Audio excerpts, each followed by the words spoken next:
All right, the epilogue.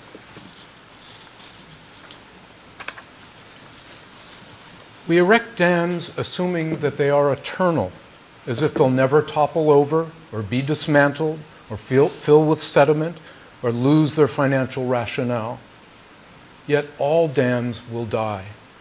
All that remains unknown is the manner of their passing, whether they will be drained and safely put out of operation, decommissioned in the lingo, or will, out of indifference or misjudgment or an act of war, collapse to the enormous peril of all beings downstream. Dams are, of course, loaded weapons aimed down rivers pointed at ourselves. They're proof of the gambling nature of the societies that build them.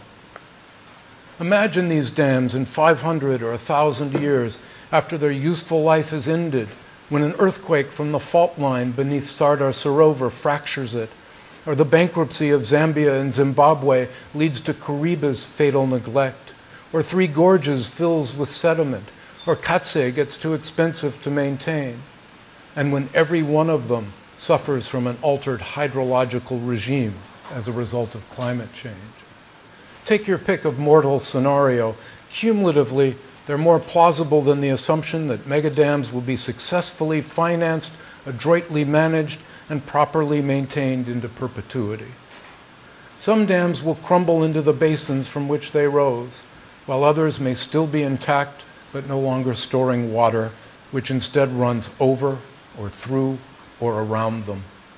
They'll be relics of the 20th century, like Stalinism and gasoline-powered cars, symbols of the allure of technology and its transience, of the top-down, growth-at-all-costs era of development and international banks, of the delusion that humans are exempt from nature's dominion, of greed and indifference to suffering. If there are tourists, then they'll circulate through the ruins as they now inspect the pyramids, awed by the structure's technological prowess and unimaginable cost. The people who lived around the dams will have been dispersed, of course, and their cultures shattered, and the rivers and their valleys may still be depleted. But the dam's ephemerality, not the rivers, will then be on display. They'll be reminders of an ancient time when humans believed they could vanquish nature and found themselves vanquished instead. Okay.